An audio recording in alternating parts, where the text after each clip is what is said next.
Hi, my name's Tony Riddell. I will be doing my oral presentation this morning. I am from CMPR 311. My name's Tony Riddell, and I will be doing my oral talk on Sun Simiao. Sun Simiao was a great physician. He was a herbalist, Taoist, and in the Tang dynasty.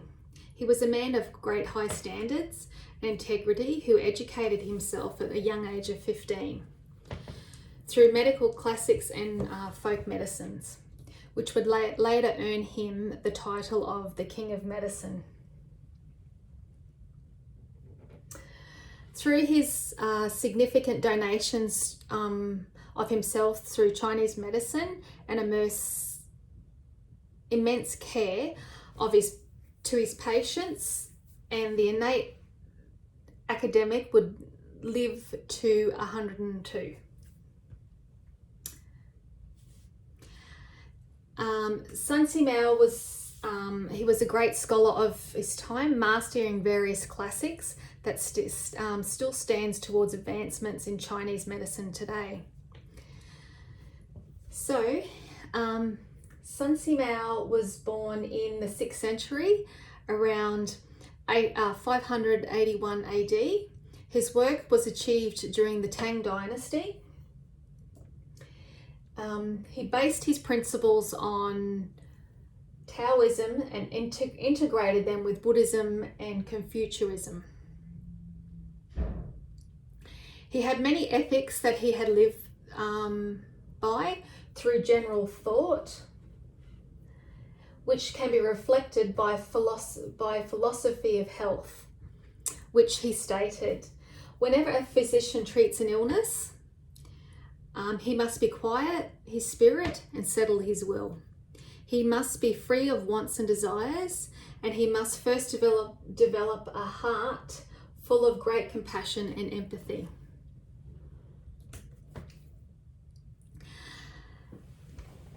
Sun Simiao had a history of childhood disease would determine him to study medicine. By consistently devoting himself to his medical career, he would gain knowledge through travelling thousands of miles for herbs and see patients.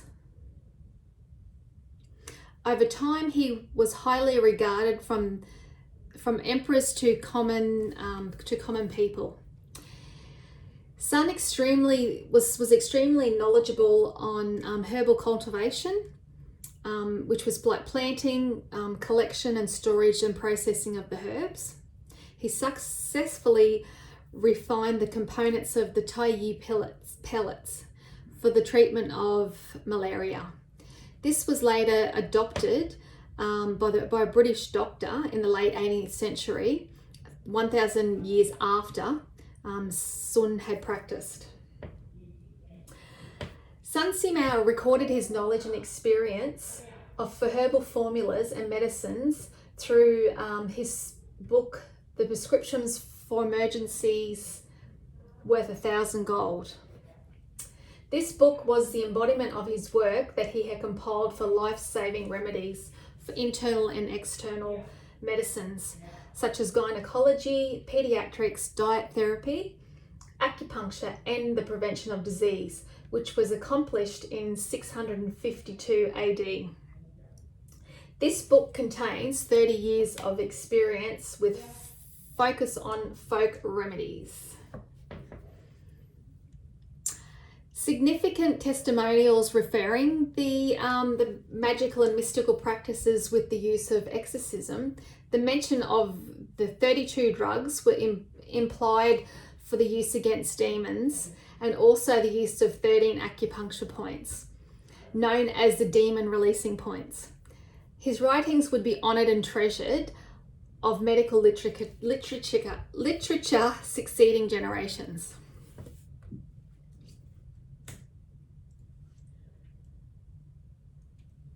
Sun Simiao's work was highly regarded for developing for developing the physiological foundations of what we see in TCM practices today. Sun dedicated his life to the health and well-being of others, advocated human life as invaluable. His philosophy on health was, running water is never stale, and a door hinge does not become worm-eaten because they never stop moving. The ideology that people should be moving is a big part of today's practice to help preserve a person's longevity of life by advocating practice of physical exercise, which can be like in a form of Tai Chi. Good Chinese nutrition therapy recommended today in practice, suggested by Kastner. He suggests food is medicine. Kastner states the body extracts and absorbs qi from food. The term qi can simply signify life force. Health can be an expression of this factor. When qi is undisturbed from when qi is unbalanced from the foods that is eaten, and an example of this is fast foods, disease can occur. Simiao further emphasised the importance of dietary therapy by suggesting dietary therapy should be the first step one treats for disease. Only when this is unsuccessful, one should try medicines. Understanding the 5 phases and the 4 seasons, summer heat and winter cold, interconnect with each other. When these sequences become harmonious, they are consistencies of heaven and earth. The instinctive nature of waking and sleeping, inhaling and exhaling, the flow of qi and the essence moving in and out. This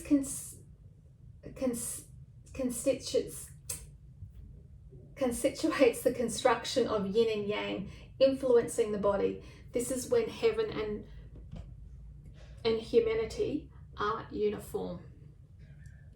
In contemporary practice of alternate medicines, physicians can often overlook treating the whole person and only taking in considerations of Western and biological approaches.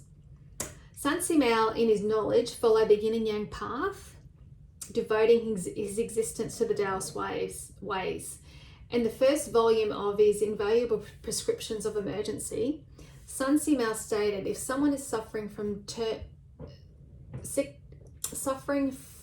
sickness, turns to you for help, you ought to treat them equally without discrimination, just like they are close to you, regardless of their social status, wealth, age, gender, intimacy, nationality, or intelligence. Simiao was a man who practiced when he preached by treating patients who suffered from infectious diseases. This great scholar's medical morals has still importance today. Simiao's presentation of herbal formula is said that the herbs were only relied on and used in emergency situations when diet therapies had failed. The herbs were extreme in nature, purging, very cold, very hot, diaphoric. These were aimed to be highly effective when used. However, they must be taken with great care. Weipatang was a purgative formula that is used in today's clinics for treating spleen yang deficiency with abdominal and constipation. And this is, you can see Simiao used this as well.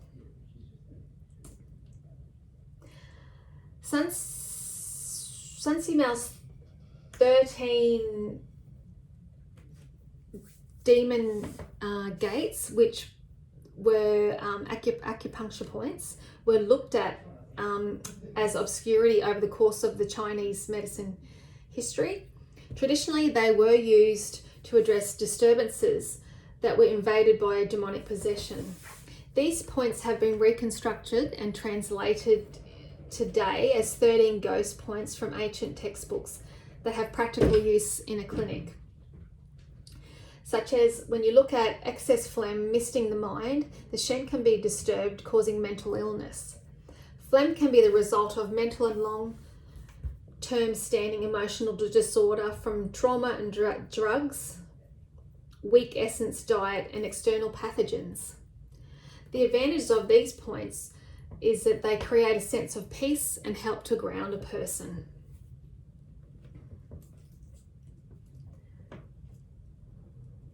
Sun Simiao's had a humanistic quality, and his daily ethics that he taught and used in practice reflects today's Chinese medicine, is a reflection on today's Chinese Medicine Board of Australia. The guidelines is it is a practitioner's sense of duty to be respectful and non-discriminative, which is essential for good practice. Chinese medicine's history of knowledge and medicine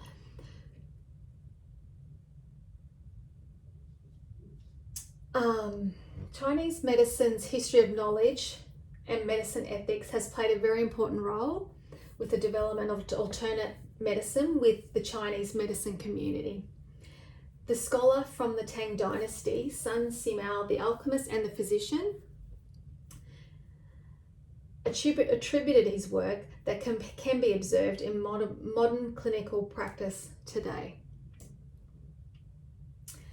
Sun Simiao's self-learning and dedication for pursuing his knowledge clearly has influenced modern medicine in several ways.